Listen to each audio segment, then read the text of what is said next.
Le grand format de ce journal nous emmène à la découverte de populations autochtones pygmées d'Ikita, un des villages de la province de Mai-Ndombe, dirigé par une femme dont la renommée de ce territoire commence à traverser les frontières avec un mode de vie exceptionnel.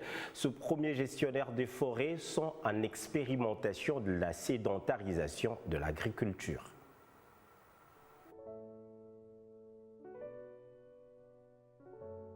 À la rencontre des populations autochtones pygmées d'Ikita, ce village situé au bord du lac Mai-Ndombe, en retrait par rapport aux autres villages dans la zone de projet Red Plus Mai-Ndombe. Ikita vole la vedette aux autres villages. Géré par une femme, ce village a vu sortir de sa terre la toute première école moderne depuis son existence. Parce qu'on a beaucoup de diplômés PA ici. Ils ont pris goût et tout le monde veut amener son enfant à l'école. Un bijou pour ces terroirs qui résultent des bénéfices tirés de la vente du crédit carbone. Ici, l'enseignement est dispensé par les Bantous et les populations autochtones pygmées.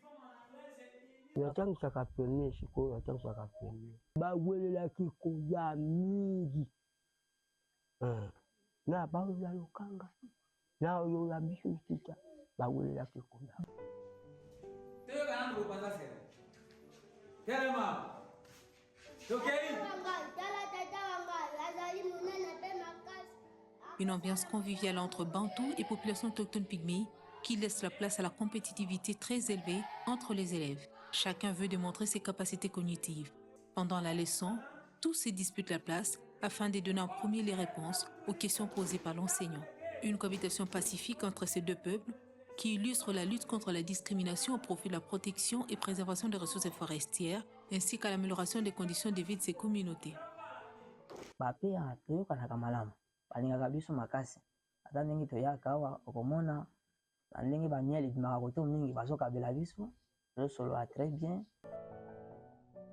Réputés pour leur expertise avérée dans la gestion des ressources naturelles, les populations autochtones pygmées sont reconnues pour leur mode de vie exceptionnel, caractérisé par la chasse, la pêche et la cueillette.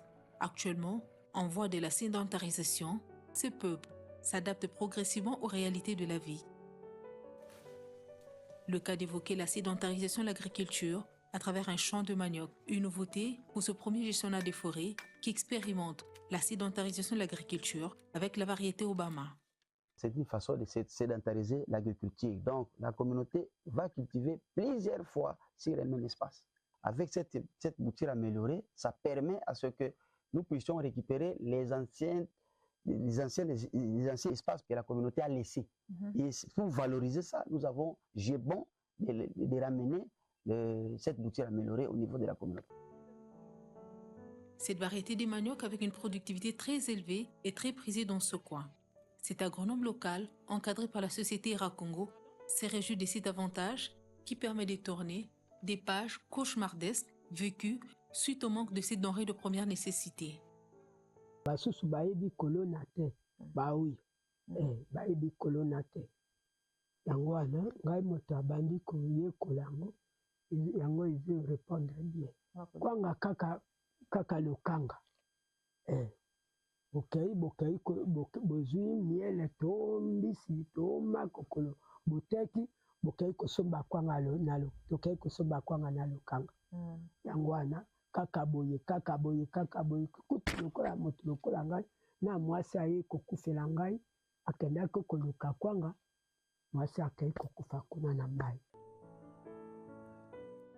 Ikita s'aligne aussi bien dans l'apiculture avec des ruches placées autour du village.